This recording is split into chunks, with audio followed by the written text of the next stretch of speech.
Sean todos bienvenidos, hermano, a la casa del Señor. El tema que vamos a tratar esta noche, fíjese, hermano, que es un tema que a mí por años me ha cautivado, por años me ha llamado mucho la atención. Pase conmigo a Mateo capítulo 5. Y quiero decirle que es la primera vez que voy a tocar este tema. Nunca he hablado en ningún lugar, ni siquiera en un grupo familiar, he hablado de las bienaventuranzas. Jamás.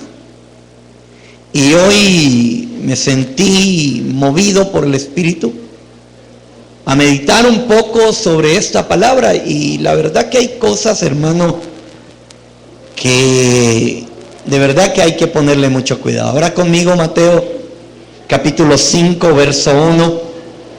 ¿Lo tiene? ¿Lo tiene?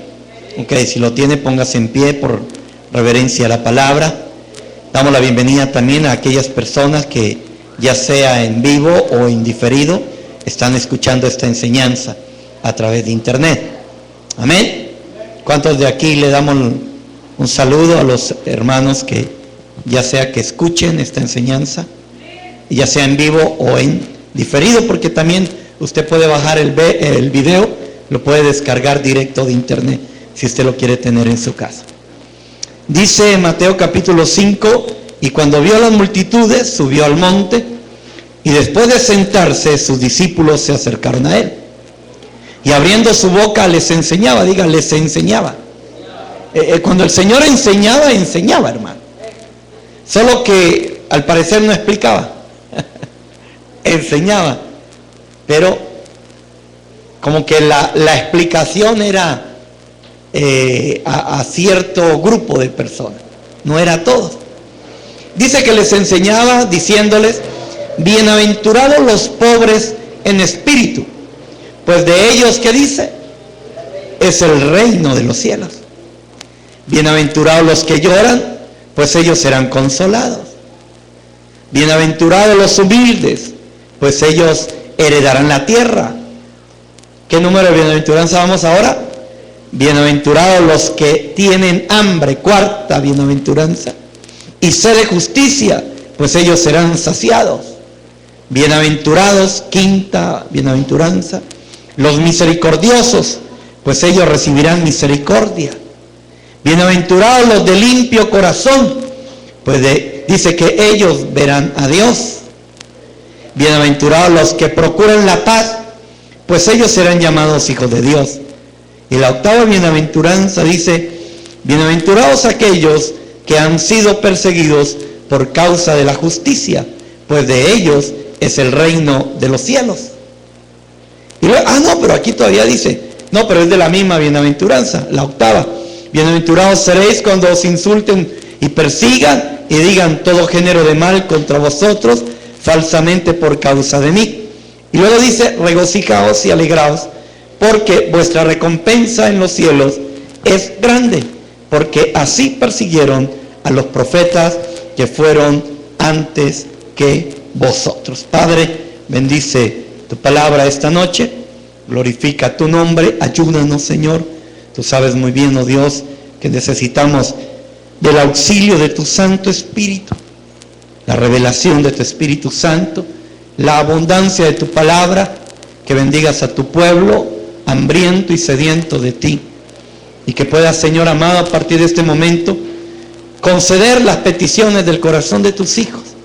Cada una de las peticiones que tu pueblo hace en este momento, ya sea aquí en la iglesia o a través de esta enseñanza en internet, Padre, por favor, ten misericordia. Glorifica tu nombre, en el nombre maravilloso de Cristo Jesús. Gracias te damos a ti. Amén y amén. ¿Cuántos dicen amén? Amén. Gloria a Dios. Aleluya. Dele palmas al Señor, hermano. Dios es bueno, amén. Y vamos a entrar en un tema bastante fuerte, hermano, porque fíjate que Les decía yo al principio que por mucho tiempo yo he leído estas bienaventuranzas. Yo recuerdo que cuando recién inicié en los caminos del Señor, me las enseñaron una por una. Pero sin embargo, en el fondo de mi corazón siempre quedó un hambre. Yo decía, tiene que haber algo mucho más precioso dentro de lo que el Señor está enseñando. Para mí, cada vez que Jesús enseñó cosas profundas, pero lo hizo de una manera tan sencilla que a veces, hermano, con nuestra mentalidad un poco aún no elevada a la mentalidad del Señor, se nos hace muchas veces difícil entender lo que el Señor verdaderamente nos quiere enseñar. Quiero decirles, hermano, que las bienaventuranzas primeramente son actitudes que deberían estar en nuestras vidas. Cada una de esas bienaventuranzas es una etapa, es una faceta que nosotros tenemos que alcanzar. Y no me quiero adelantar mucho, pero tiene que ver con nuestra salvación. Yo tengo una pequeña inquietud y se la quiero transmitir. Ustedes no son pastores, pero yo sé que me pueden estarme escuchando pastores. Yo creo que la salvación, el paquete de la salvación, nos han engañado. Que la salvación no es como nos han enseñado, que es simplemente confesar con la boca, creyendo en el corazón y ya somos salvos. Para mí la salvación es un proceso. Y yo aquí en la bienaventuranza lo puedo afirmar aún más fuertemente. Mucho cristiano cree, escúcheme lo que le voy a decir, mucho cristiano está creyendo que porque confesó y dijo que Jesucristo es Señor, ya está salvo. Y se van a pegar muchas sorpresas para mí en el tiempo final. No lo quiero asentar como una doctrina, pero sí quiero que usted empiece a analizar. Porque fíjese que la bienaventuranza para mí son actitudes. Segundo, para mí son una especie de, o son características que deben de representar a los verdaderos hijos de Dios, a los que realmente entraron en el plan de salvación. ¿Aló? Para mí la bienaventuranza son un diseño que el Padre ha dejado, donde nosotros vamos a reencontrar la felicidad. Oiga lo que le estoy diciendo. Porque nosotros no somos verdaderamente felices. La felicidad para mí es un paquete que se va adquiriendo diariamente hasta llegar a la plenitud de la felicidad o la felicidad completa. ¿Aló? ¿Aló? La bienaventuranza para mí son fundamentos, cada una de ellas son como edificios o como pisos, para entenderlo mejor, que nos van formando lo que podemos conocer como la casa del Padre o el hogar de Dios. ¿Aló? Entonces, si nosotros analizamos las bienaventuranzas de una manera panorámica, podemos ver, por ejemplo, que los versos que van del 3 hasta el 6 son un trabajo interior. Es un trabajo que el Padre tiene que hacer de adentro para afuera. Y ojo que eso es bastante interesante. Porque quiere decir que la luz que va a fluir está dentro primero. Y tiene que haber un quebrantamiento del vaso. Una especie de aquel principio que dice que si el grano de trigo no cae a tierra y muere, no puede dar fruto. Es decir, que si el vaso no es quebrantado, no reflejará la luz. Y tiene que empezar, obviamente, desde el interior. Y los versos del 7 al 12 me llaman la atención porque están dirigidos afuera, hacia nuestro entorno, hacia lo que nos rodea. Pero me llama la atención por una razón: que si no hay un trabajo interno, tampoco existirá un trabajo externo. Si no hay un trabajo interior, mire, porque el del verso 7, ¿cuál es la bienaventuranza que hay en el verso 7? Creo que habla de la misericordia. Mire, a ver, la misericordia. Y fíjate que la misericordia es un acto que se refleja de adentro hacia afuera. Ahora, y si usted no ha sido trabajado interiormente, ¿cómo puede tener misericordia con el que está siendo despojado? Eso fue lo que le pasó al sacerdote y al levita, que cuando vieron al hombre que estaba despojado, como no tenían un trabajo interno, no pudieron tener misericordia. ¿Aló? Y por eso es que esto es un proceso. Es decir, no puede llegar a existir un perdón si primeramente no ha existido un perdón acá, en el interior. Si no ha habido un trabajo adentro, muy difícil el trabajo de afuera se va a poder llevar a cabo. ¿Amén? Bueno, no sé. Ahora, otro punto importante que quiero que quede asentado antes de entrar en cada una de las bienaventuranzas es que cada una de las bienaventuranzas, si usted las mira con cuidado, son leyes, son principios, son mandamientos. Y a mí lo que me impacta y lo que yo podría de pronto, hermano, dejar así como en el aire, no tanto en el aire como para que usted analice, es que son 8 fundamentos que son los que van de alguna manera, oiga esto, de alguna forma son los que van a prevalecer en el milenio, en el reino milenial.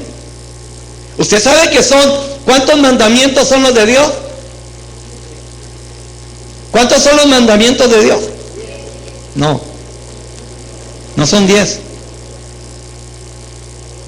Son 613 mandamientos. ¿Aló? Los mandamientos de Dios son 613 mandamientos. ¿Ok? En algún momento vamos a hablar de ellos para que usted los comprenda mejor.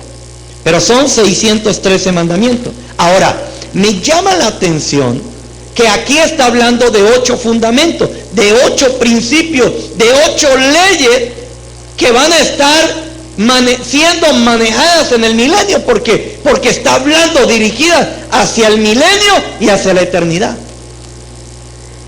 Y estas bienaventuranzas, hermano, escúchame bien, ¿quién las está enseñando? Entonces, es el Señor. Y cada bienaventuranza está expresando la mente de Cristo hacia sus discípulos, hacia los que estaban ahí. Y lo tremendo es que esa enseñanza está siendo transmitida hasta el día de hoy. ¿Cuántos discípulos hay aquí? Está siendo transmitida hasta el día de hoy. Ahora, otro punto, todavía no he entrado a la bienaventuranza, estoy asentando base. Otro punto que me llama mucho la atención, y es que del verso 13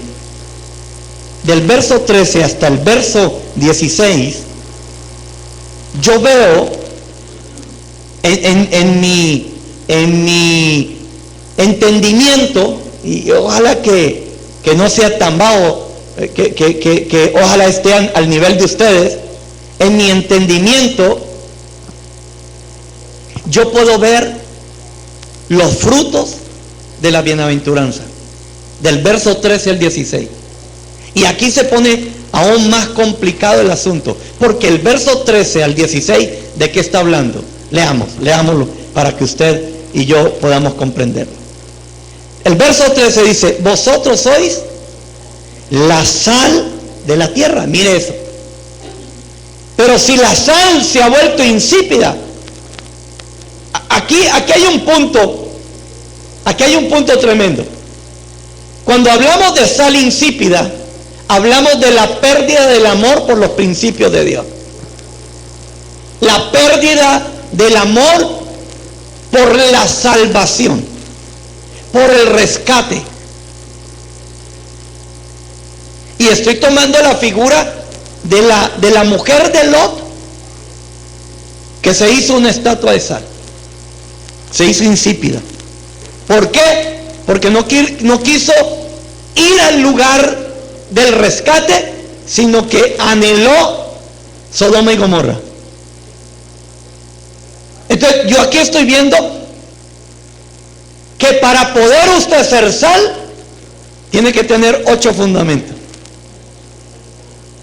Es decir, los frutos de lo que ya Dios está haciendo en mi vida, lo voy a reflejar siendo yo la sal de la tierra.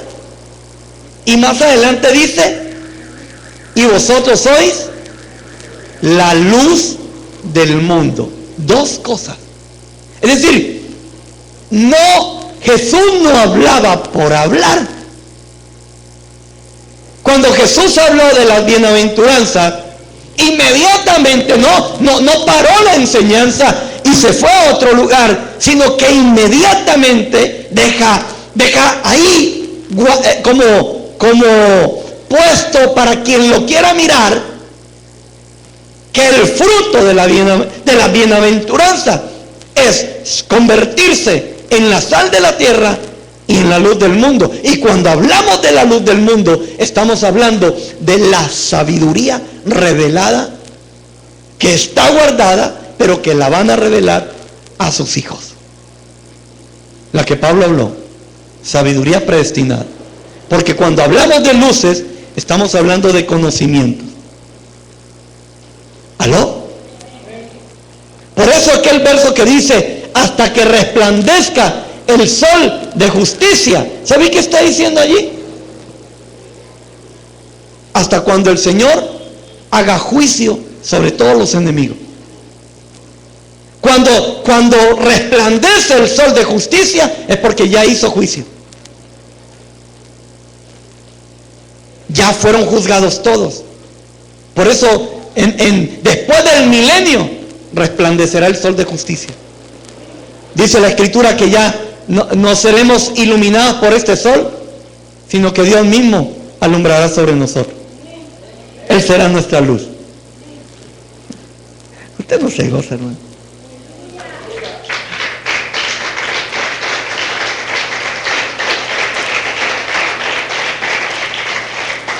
¿Aló? Hermano, gócese, alégrese, regocígate y cante, oh moradora de Sión, dice la Escritura. Ahora, ¿hasta aquí me está entendiendo? Bueno, hay algo acá. La sustancia o la esencia que botan las bienaventuranzas tienen un principio. Y esto es algo que usted quiero que se lo lleve hoy. El principio para que el Padre pueda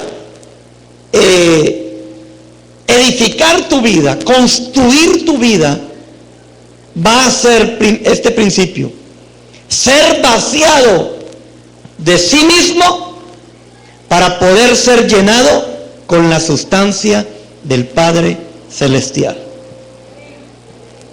Y acá es donde empezamos, hermano, a entender muchas cosas interesantes. Porque lo que las bienaventuranzas, el concepto general que dejan las 8 bienaventuranzas, es la necesidad del cristiano de vaciarse de sí mismo para que el Padre lo pueda llenar. Si no se vacía, no podrá ser llenado. Es decir, que lo que yo puedo mirar allí es 8 tipos de vino que el Padre quiere depositar en nosotros. Pero para poder depositar ese vino, que es, entre otras, el mejor vino es para nosotros. Fíjese, los primeros, Pablo, los primeros que llevaron el Evangelio, ellos no saborearon el mejor vino. En la parábola de las bodas, no en la parábola, en las bodas de Caná, de Caná no, de Caná es, ¿no? O de Canaán, de Caná, o Canaán, Canaán, ya. Bueno, no me acuerdo, esas bodas, no me acuerdo ahora si eran de Caná o Canaán. En esas bodas, usted se dio cuenta que hubo un tiempo que se acabó el vino, ¿sí o no?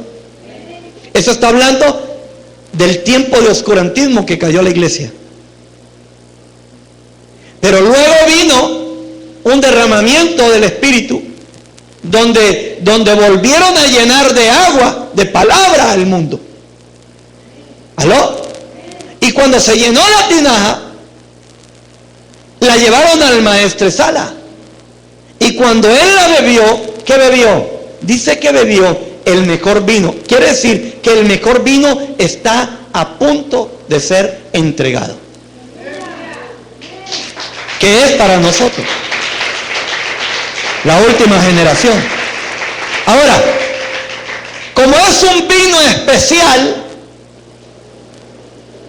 tenemos que dejarnos primero llenar de agua. Diga, llenar de agua.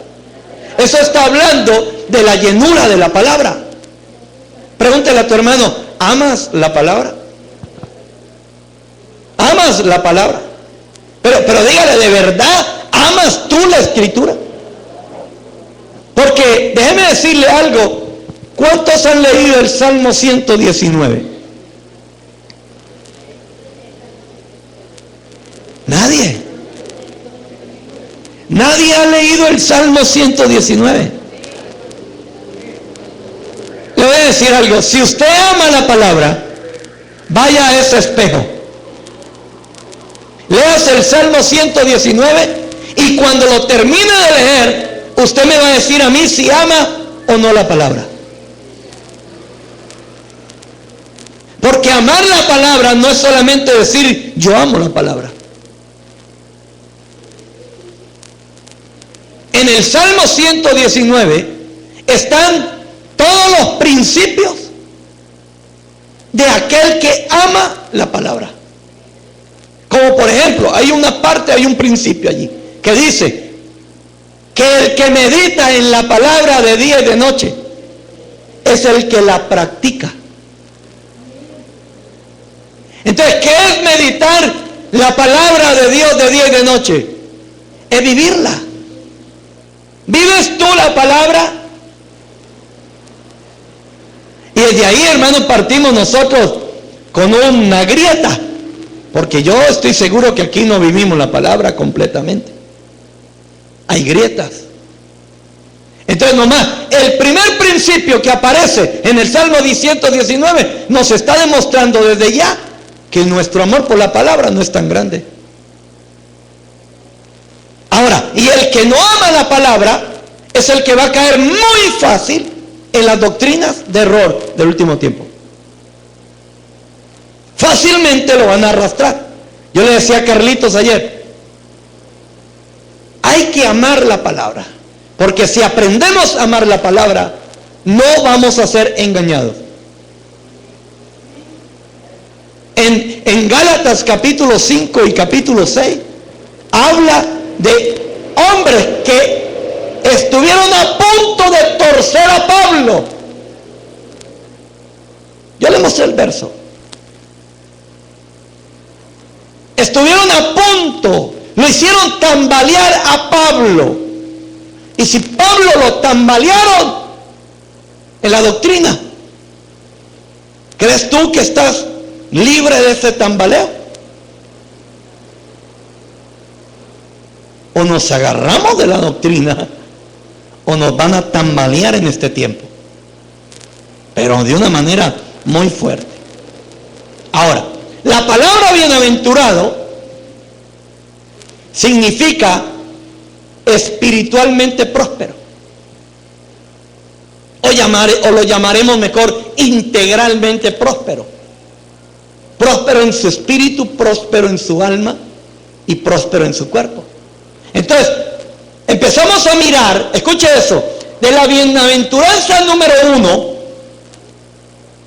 que es la que dice, que habla de los pobres en espíritu, a la bienaventuranza número 8, que habla que bienaventurados a los que persiguen.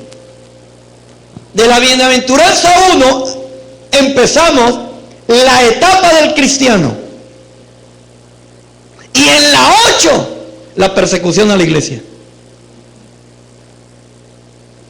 Por eso es que yo le digo que la salvación, para muchos, no la han entendido todavía.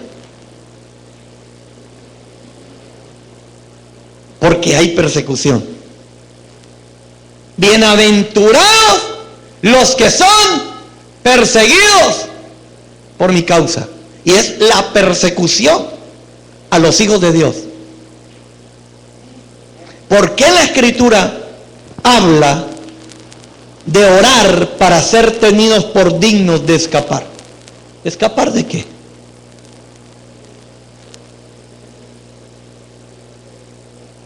¿Y por qué dice que cuando veamos todas esas cosas, persecuciones que van a haber,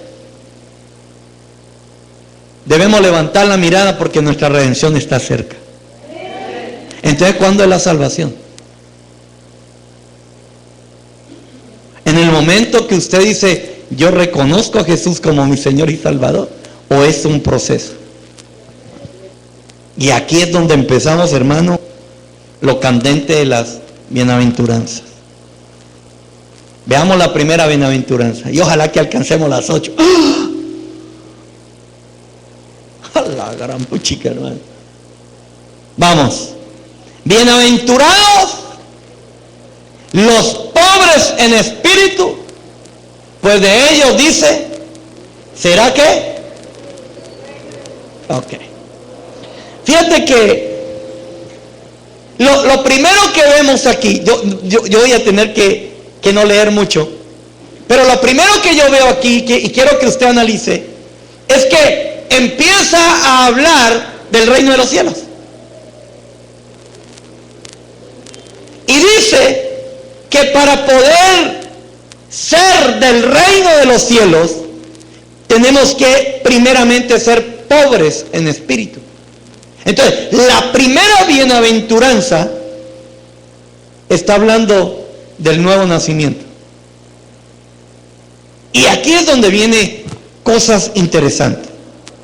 Primero, principios. Jesús enseñó y dijo, yo soy ¿qué? El alfa y la omega. Ah, mira. Lo que Jesús estaba diciendo es que Él es un principio y Él es un final. Está hablando de eras. Está hablando de tiempos. ¿Aló? Está hablando de círculos en los cuales el Señor da oportunidades a las creaciones. Está hablando de tiempos en los cuales el Señor está permitiendo. Ahora, cuando Jesús dijo yo soy el alfa y la omega, estaba diciendo yo soy la primicia de todo. Y aquí es donde empezamos a entender por qué nos piden diezmos y primicias como ofrenda. Yo no voy a creer que yo les voy a hablar esta noche de plata, no. Pero ¿por qué nos piden diezmos y nos piden primicias? Primero, porque fíjense que la primicia aquí, Cuando nosotros miramos Génesis, Génesis quiere decir principio, ¿no? Y la palabra que se utiliza en el original es la palabra Bereshit.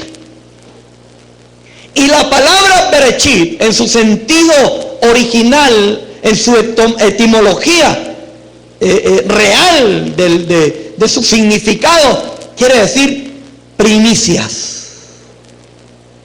Y lo que estaba diciendo ahí es en las primicias. Cuando Dios empezó a crear los cielos,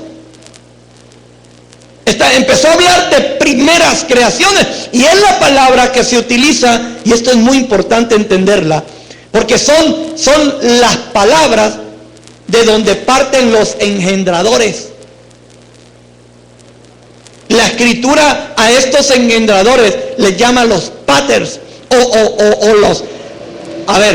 los padres, los patriarcas, de donde provienen las patrias, los tronos. Por eso es que usted ve en la escritura, ¿a quién ve primero? A los patriarcas. ¿Quiénes fueron los primeros en la tierra? Patriarcas,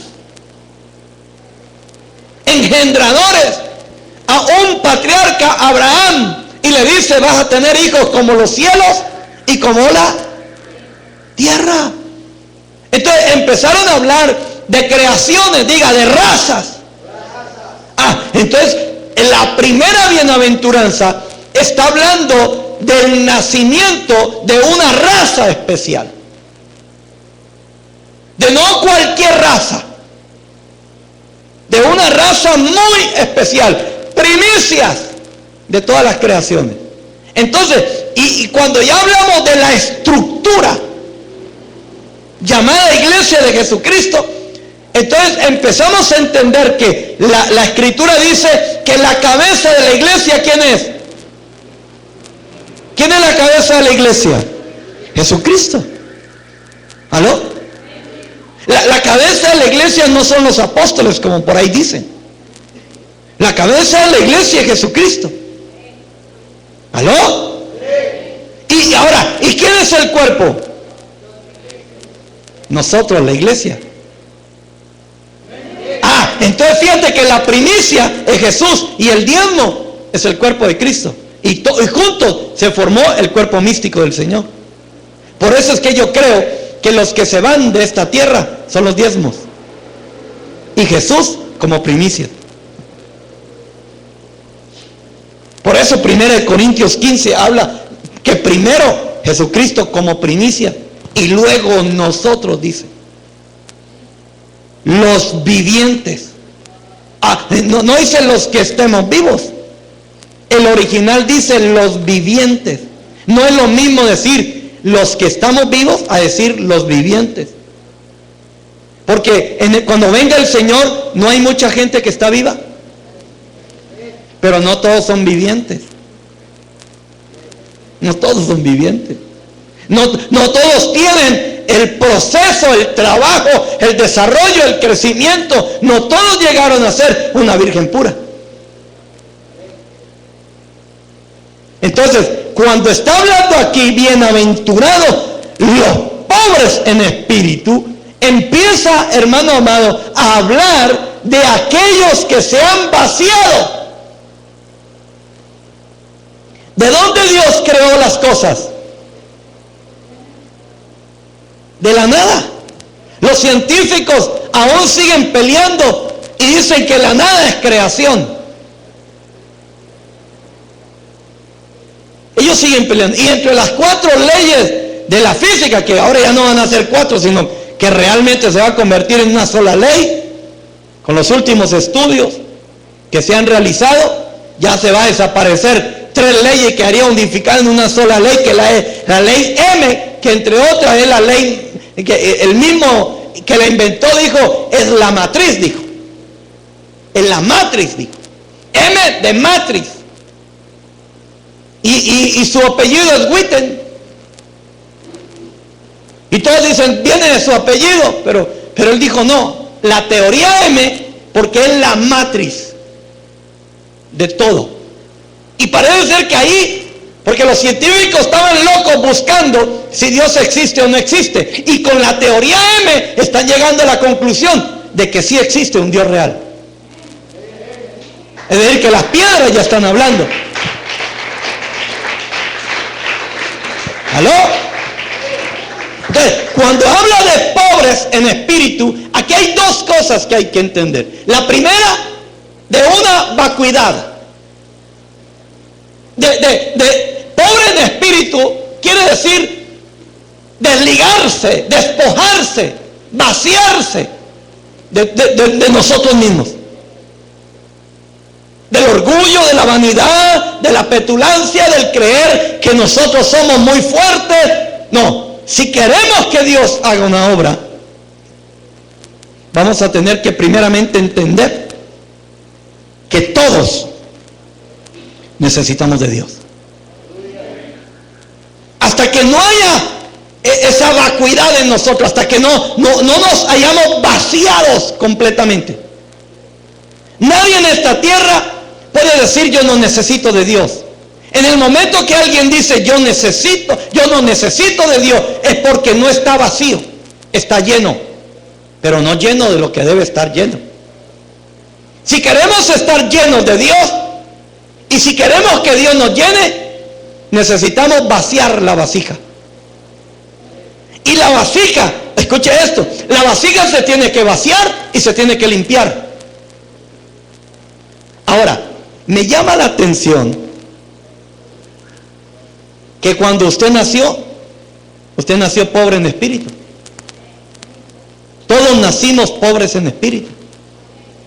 ¿Por qué? Porque todos llegamos a esta tierra sin Dios. ¿Aló? Pero de alguna manera el enemigo llenó nuestro ser para vaciarnos de Dios. Porque nadie nace en esta tierra lleno del Espíritu. El único que estaba lleno del Espíritu en el vientre de Isabel era Juan el Bautista. ¿Aló? Que dice que saltó de gozo. Ahora, yo no sé si fue su espíritu o fue que verdaderamente el Espíritu entró y lo llenó, o fue su espíritu el que fue llenado. No voy a entrar ahí ahora en esas peleas doctrinales, pero a mí lo que me llama es que si yo no me vacío de Dios, cuando la Escritura dice bienaventurados los pobres en espíritu, está hablando, mi amado hermano, de aquellos que de alguna manera hemos entendido la necesidad urgente de vaciarnos de nosotros mismos, de nuestros conocimientos, de nuestro orgullo, etcétera, etcétera. Si necesitamos de Dios, tenemos que vaciarnos. Y aquí es donde viene algo mucho más fuerte, que es la llegada o la entrada de Nicodemo a la casa del Señor. Usted en el libro va a leer un montonero de cosas que tengo escritas ahí. El tiempo no me alcanza para explicar muchas cosas de ahí. Pero fíjate que en Juan capítulo 3 viene Nicodemo. Y Nicodemo viene lleno de conocimiento, un maestro, un teólogo. El conocimiento que traía no era conocimiento del mundo, era un conocimiento de teología. Era un maestro de la ley. Era alguien, hermano, que estudiaba la Escritura, estudiaba la palabra. Pero aquí viene lo tremendo, porque el Señor le dice a Nicodemo: si usted quiere entrar en el proceso de lo que significa la salvación, usted tiene que vaciar. Yo estoy parafraseando, amén. Usted tiene, no está escrito literalmente ahí, yo estoy parafraseando lo que el Señor entre líneas le estaba diciendo a Nicodemo. Entre líneas el Señor le estaba diciendo a Nicodemo: para que usted me entienda, usted tiene que ser pobre en espíritu. Mientras usted tenga teología, mientras usted tenga sus conocimientos, mientras usted esté lleno de cosas que no tenía por qué tener, jamás vas a entender lo que significa la salvación. Es decir, que yo, para poder entender las cosas de Dios, yo tengo que vaciarme. ¿Sabe qué? Le voy a decir algo, hermano. que yo hago. Yo siempre que termino de leer una Biblia, yo la guardo y me compro una nueva. Porque yo en la Biblia escribo todo, hermano. Pero eso es, yo siempre lo he mirado, que es un proceso donde el Padre me enseña algunas cosas, pero no me ha enseñado todo. Y luego empiezo otra vez diciendo, Señor, no sé nada, enséñame. Y cada vez que el Señor, hay un verso en la Escritura que a mí me empieza a inquietar, yo vengo donde mi Padre y le digo, Padre, borra todo lo que he aprendido de allí y enséñame. Y hoy, vengo a entender que es la única manera para uno poder avanzar y crecer en las cosas de Dios. Mucha gente viene cargando conocimientos del pasado, cargando teología, cargando doctrinas, cargando argumentos, hasta filosofías, hermano, y por eso aún no ha entendido lo que significa, escúchame, entrar al reino. Porque no es el conocimiento, no es las cosas que usted se haya llenado, la lectura de los libros y todo lo que usted, hermano, se haya llenado, lo que te va a revelar. Lo que te va a revelar verdaderamente es cuando usted dice, Padre, te necesito, no entiendo.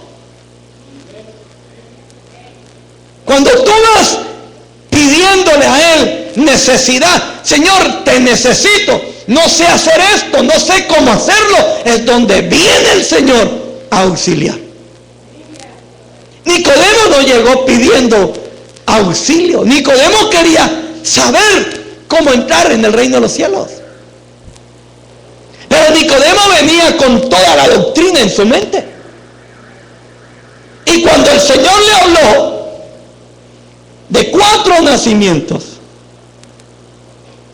Nicodemo se quedó loco diciendo, si hasta mi mamá ya está viejita, ¿cómo hago para metérmele nuevamente? ¿Por dónde me lo voy a meter yo, grandote y gordote? Y el Señor le dijo, no, Nicodemo. Y mira lo que le dijo, si te he hablado de las cosas terrenales y no me entiende, espera un minuto, ¿estaba hablando Dios de cosas terrenales? Ahora, y si esas son las cosas terrenales, ¿qué serán las espirituales? Si tan difíciles de comprender son las terrenales, ¿cómo serán las espirituales? ¿Cómo serán? Y Nicodemo viene, leamos un poquito el pasaje de Nicodemo en Juan capítulo 3 verso 1 y analicemos estos puntos. Dice, había un hombre de los fariseos llamado Nicodemo, prominente entre los judíos.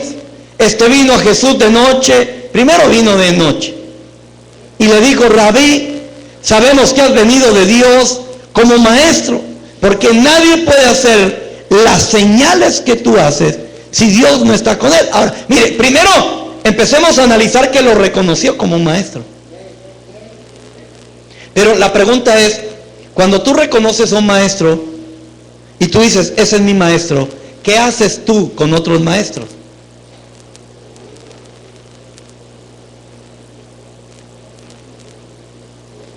Porque mientras tú tengas a los otros maestros, lo que tú vas a hacer es comparar a los maestros. Entonces no vas a estar pobre en espíritu. Es que mire, hermano, mire, a mí cuando me dijeron lo que significaba ser pobre en espíritu, ¿sabe qué me dijeron? Que era que cuando uno no tenía billete. Son los problemas económicos y esto y aquello, pero yo no veo eso así. Aquí lo que el Señor está diciendo, bienaventurados los pobres en espíritu, porque dice que a ellos los va a entrar en el reino. Entonces, ahora, ¿y cómo los va a entrar al reino? Porque cuando usted mira a los que entran al reino, ¿cómo entran la gente al reino? ¿Cómo entra la gente al reino? A ver, yo me los quiero agarrar aquí, ustedes los teólogos. ¿Cómo entra la gente al reino? La parábola de los talentos. ¿Cómo entraron al reino? Habiendo entregado cuentas.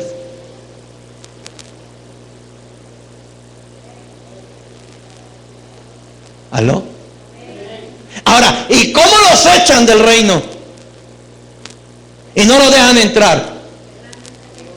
Porque enterraron el talento y no quisieron cumplir las ordenanzas de Dios. Se dejaron llevar por sus preceptos, por sus conceptos.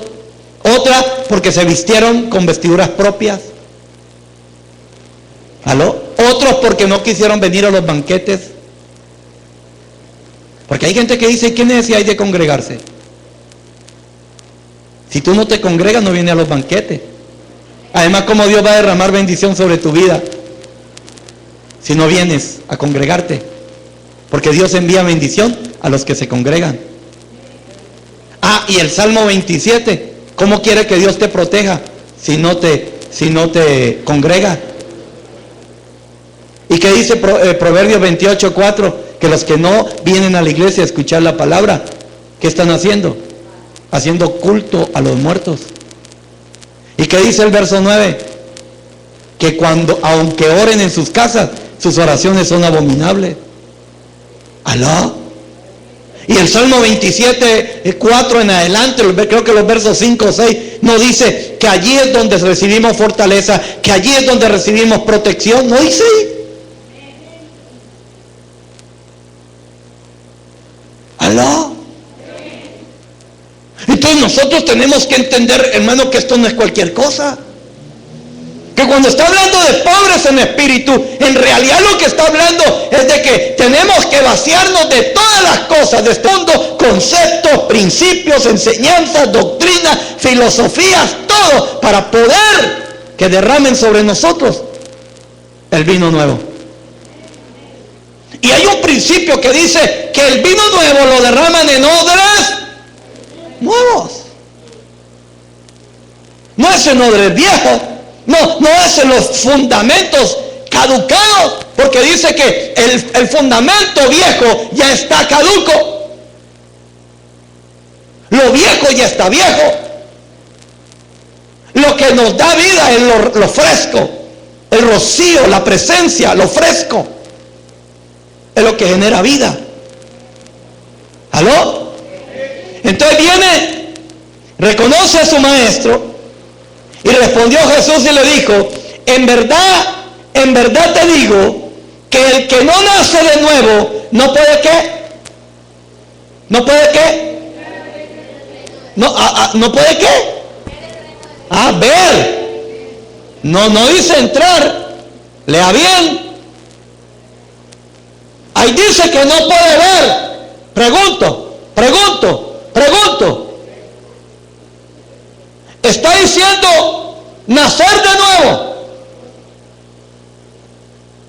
Y dice que el que nace de nuevo solo le permiten ver.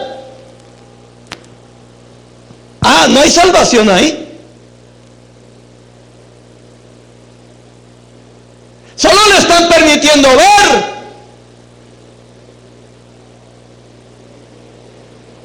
¿Aló?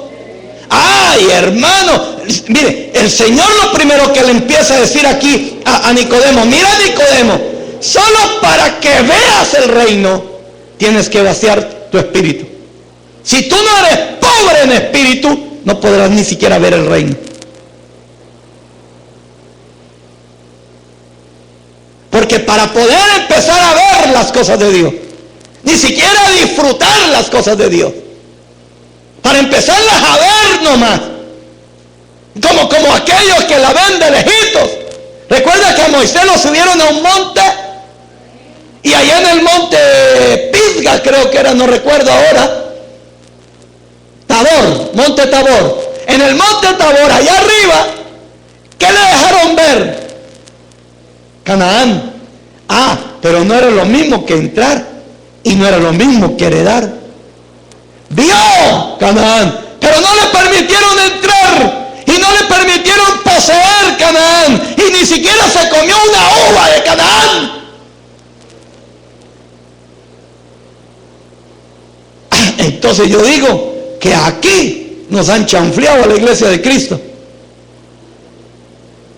porque nos han mostrado una salvación que aún no tienen.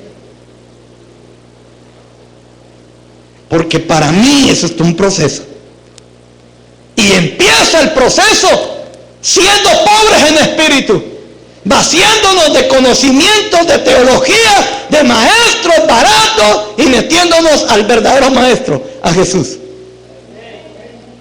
Entonces Jesús le dice: mira, Nicodemo, mire, le podemos permitir ver si tú naces. Y Nicodemo le dijo: aquí está el problema. Este es el cruzadero de cables de la humanidad y del hombre. Mire, escúcheme, si tú no te vacías, si tú no dices necesito de Dios, si tú no dices, hermano, en tu corazón, pero así abiertamente, Jesucristo, ¿qué voy a hacer? Si tú no clamas por tu vida, te vas a ahogar. Se te van a cruzar los cables como se le cruzaron a Nicodemo. Porque a Nicodemo, hermano, en el momento que Jesús le dice ese, no puede ver el reino de Dios, Nicodemo dijo: ¿cómo puede un hombre nacer siendo ya viejo? Se le cruzaron los cables, hermano. Y así están los cristianos hoy día, con los cables cruzados, hermano. Por eso hay tanto cristiano que no está comprometido con Dios. Por eso hay tanto cristiano, hermano amado, haciendo lo que Dios nunca le mandó a hacer. Por eso hay tanto cristiano metiendo el mundo en las iglesias, metiendo el mundo en sus casas, porque tienen los cables cruzados. No han entendido que se tienen que vaciar, que tienen que, hermano, decir: Señor, te necesito. Mientras Pedro, el agua le llegaba a los tobillos, Pedro estaba tranquilo. Le llegó a la rodilla y Pedro: ya, el Señor me salva. Y así hay gente, hermano, muriéndose ya en la eternidad y no clamando. Le llegó a los lomos y Pedro dijo: al Señor. Pero cuando le llegó a los hombros, Pedro ya se estaba asustando. Pero cuando le llegó a la garganta, dijo: si no clamo, me chupa la bruja. Y pegó el grito: Señor, sálvame. Como diciéndole: Señor, ¿dónde estás tú? Que no metes tu mano. Hasta que tú no te vacíes y pegues tu grito de clamor diciendo: Señor, sálvame, te vas a pegar una sorpresa tremenda en este tiempo final. Porque bienaventurados los pobres en espíritu, porque ellos entrarán.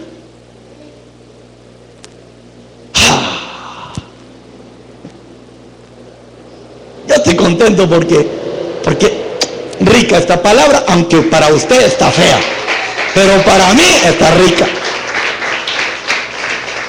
Y luego le dice: ¿acaso puede entrar por segunda vez en el vientre de su madre y nacer? Mire, estaba más chanfleado. Jesús le respondió: en verdad te digo. Oiga esto, aquí viene la llenura. El que nace de agua. ¿Qué le dije que tenía que hacer las tinajas para que echaran vino? Vaciarla, la llenan de agua. El que no nace de agua, segundo nacimiento, nacer de agua. Y luego dice: tercer nacimiento, y del Espíritu. Ahí dice: no puede ¿qué? Entrar en el reino de los cielos. Y fíjate que ¿quiénes entran? Los que están llenos de agua y de vino. Esos son los que van a entrar. Pero aún así no quiere decir que son los herederos. Porque para ser heredero hay que cumplir otro paso más, que es ser fiel. ¿Se lo digo o no se lo digo? Porque yo lo veo con los cables cruzados esta noche. Pero se lo voy a decir. Al hijo pródigo, ¿el hijo pródigo fue fiel o fue infiel? Pero lo dejaron entrar en la casa, ¿sí o no? Y lo dejaron saborear algunas cosas, ¿sí o no? Pero le entregaron la herencia. ¿A quién le entregaron la herencia? Al hermano fiel, al que nunca se fue de la casa.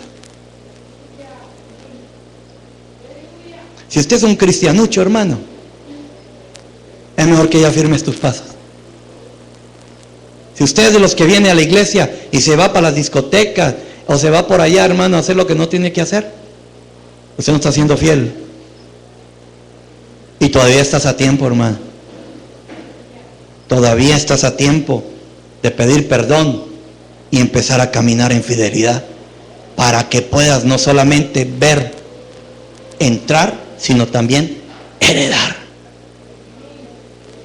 Aquí yo veo 4 nacimientos: nacer de la carne, nacer de nuevo, nacer del agua y nacer del espíritu. 4 nacimientos. ¿Y cuándo nos habían mostrado eso?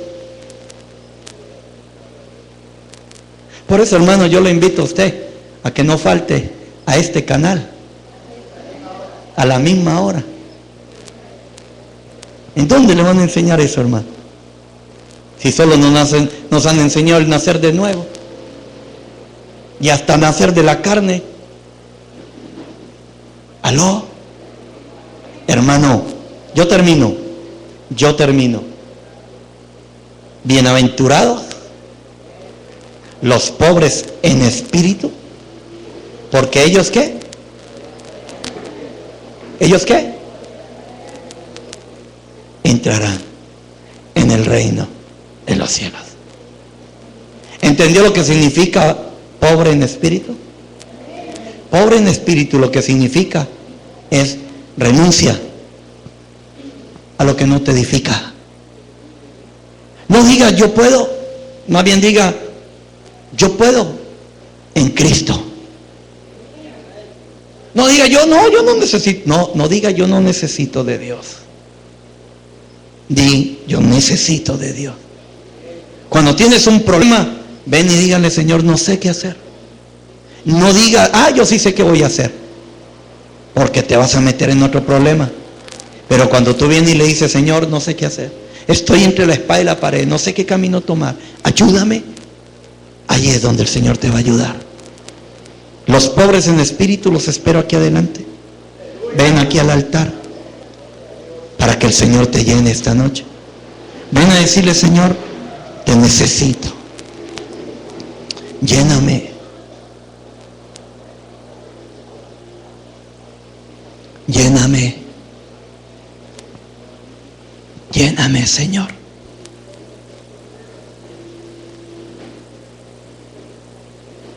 ¿Cuántos tienen problemas, hermano? Es el momento de decir: mire, Padre, yo no sé qué voy a hacer con mi problema. Ayúdame.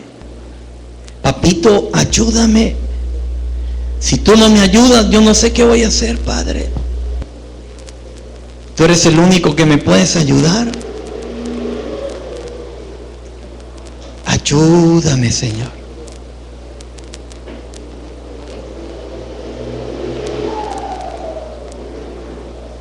Aleluya, Señor.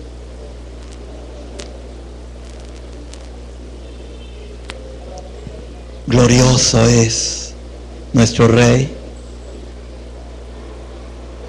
Vacíese en el Señor.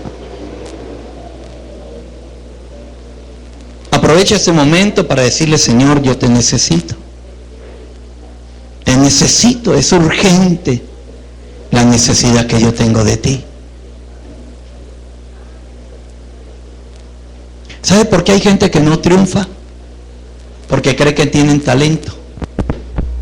Porque cree que ellos lo tienen todo.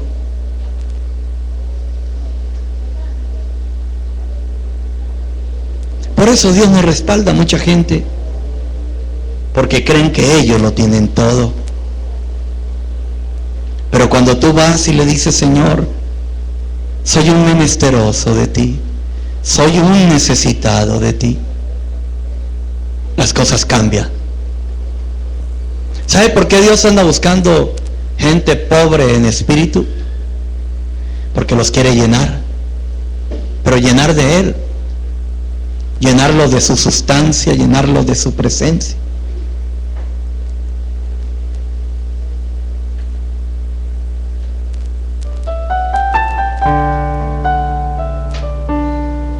Él te quiere llenar.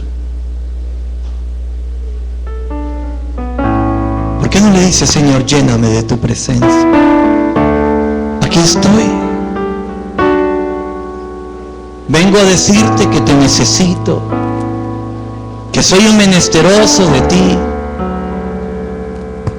que no sé afrontar la vida, no sé qué hacer con mi vida, que donde quiera que meto mis manos lo hago es para equivocarme,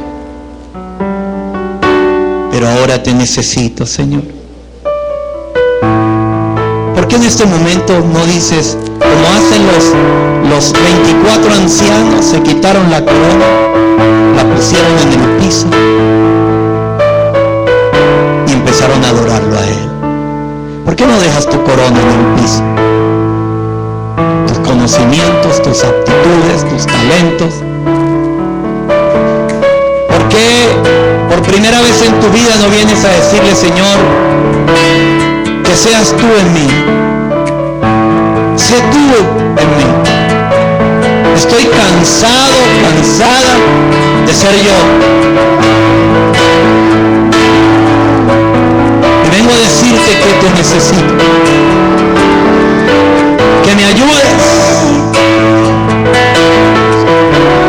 Ayúdame.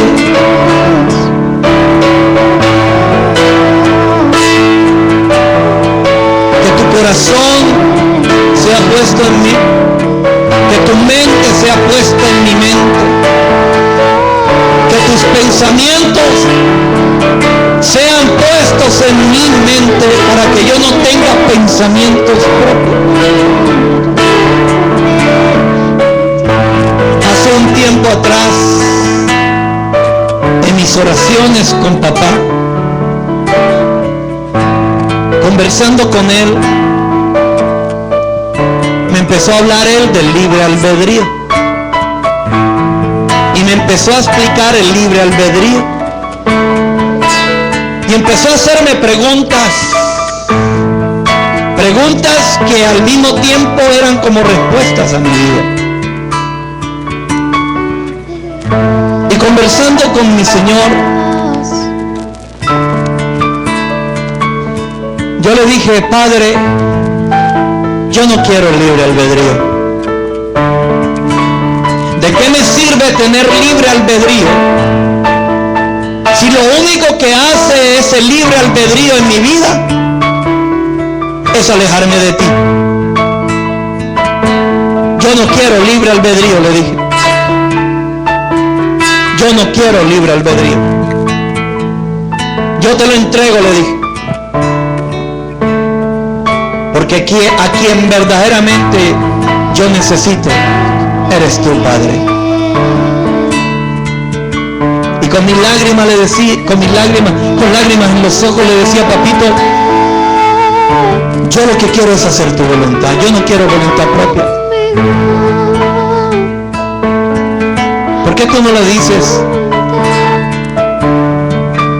No sé si conforme yo se lo dije es una sugerencia, un consejo, o usted con tus propias palabras, con sus propias palabras, dígale qué es lo que usted quiere. ¿No está cansado de luchar y luchar y luchar y luchar y no conseguir nada con tus metodologías?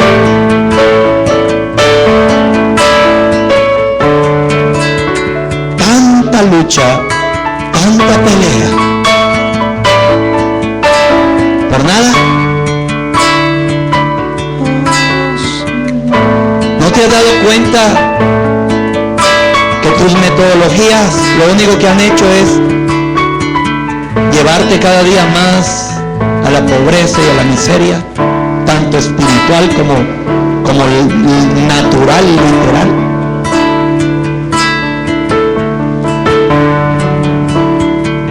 ¿Por qué no cambiamos de táctica? Yo quiero ser pobre en espíritu.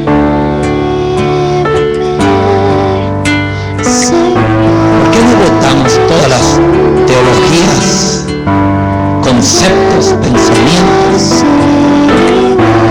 y decirle, Señor, enséñame tú a mi vida? Enséñame.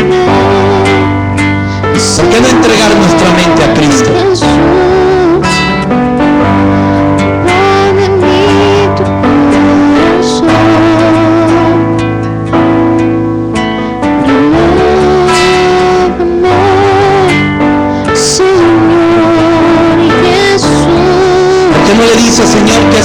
sea una oración. Que esas palabras de este coro se conviertan en una oración delante de ti hoy. Renuévame, cámbiame. Yo no quiero seguir igual.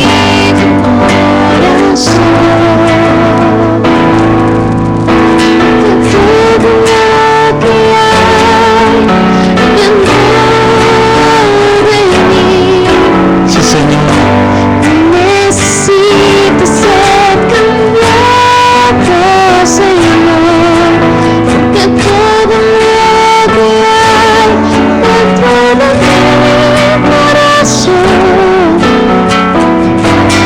necesito más de ti. Porque hoy no nos vamos llenos, pero de lo que Él nos da en este momento.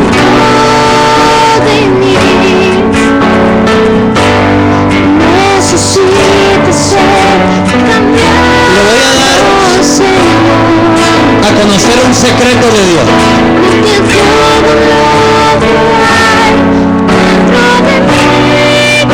¿Sabe quién es el que crea los vacíos? El Padre. ¿Y sabe para qué? Para llenarlos Él. ¿Por qué no dejas que se cree ese vacío en ti hoy? Para que Él te llene.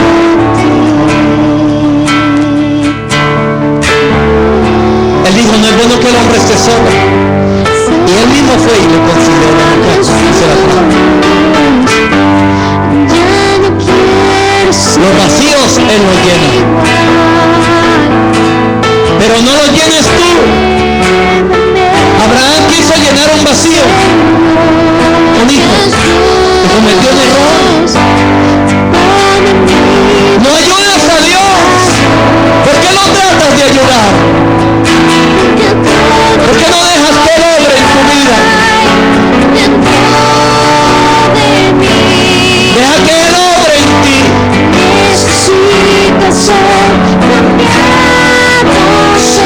Deja que Él obre en tu vida. Porque todo lo que hay dentro de mi corazón. ¿De dónde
levanta sus manos y dice: Padre, gracias, yo sé que tú me llenarás. Y yo sé que tú me has llenado esta noche. Entrego todos mis conflictos personales, teológicos y los que sean, los entrego en tus manos. Ayúdame a entender, ayúdame a comprender, enséñame tu palabra, enséñame, enséñame. Padre, bendice a tu pueblo. Padre, bendice a tus hijos. Padre, llena las tinajas de agua. Convierte esas tinajas llenas de agua en vino nuevo. Que haya un nuevo refrigerio en la vida de tus hijos y de tu pueblo, Padre. En el nombre poderoso de Jesús. Padre, da entendimiento al que no tiene. Abre los ojos del entendimiento para que tu pueblo pueda comprender el propósito por el cual tú los has llamado. Y bendice, Padre, tu palabra a los que nos escuchan a través de este video en internet. Bendícelos también, Padre, en el nombre de Jesucristo. Gracias te damos a ti, amado Rey. Gracias, mi Señor. Amén. No sé si el pueblo de Dios dice amén. Dale palmas al que vive, aleluya.